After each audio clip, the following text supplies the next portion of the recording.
Yeah, when you're talking about LIS, the most important thing is how the master data is entered. So there should be one, first you have to keep all the data ready. What is the entire scope? Then what is the code that you're giving? That code should actually be linked to your billing code also, because patient bills and comes, then you receive the sample, then it gets transmitted. Then the next thing that you all have to be very, very clear is the spelling mistakes. Everything Mm, should be very clear. And then if you're using capitals, and across the board, you need to use capitals. And then if you're using methodology, you need to write the correct methodology. Then the units, the units should always be in, not in capital. It should be in a smaller font, because all our MG per DL and all is there. And then we have to actually go ahead and enter all the biological reference intervals right from 0 to or below 0 years. It could be days also till 100 years. So that biological reference interval, and then for that you have to map the critical alerts, high and low. And if you have pediatric age group critical alerts, then that also has to be mapped. And then you go on to map the remarks and interpretation.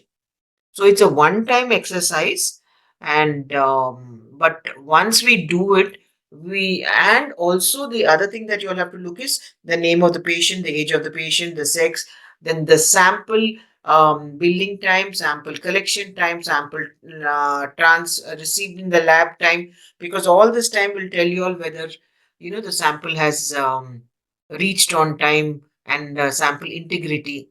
So all that, and the doctor's name, which unit, then what is the mobile number of the patient, what is the contact number of the doctor. So on the demographic section, all this has to go in. Once you've set everything, then you don't have to worry at all. It'll keep going. Then once in every day, three samples or five samples, you get five people to sit in the lab, and one will read out the name of the patient and all the details from the machine.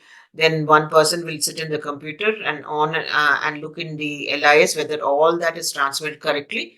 Then the other person will take a printout and see whether what the person in the machine is saying is there in the printout, because ultimately it's the machine, whatever values. So that should be what the person in the LIS, while he's validating, is able to see. And in the final report that we give to the patients, it is there.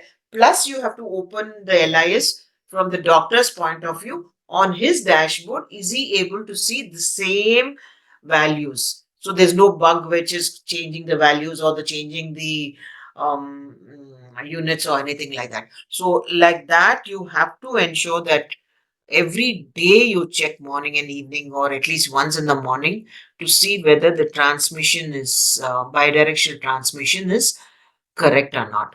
So these are a few things I'll tell you all in detail when I take up LIS.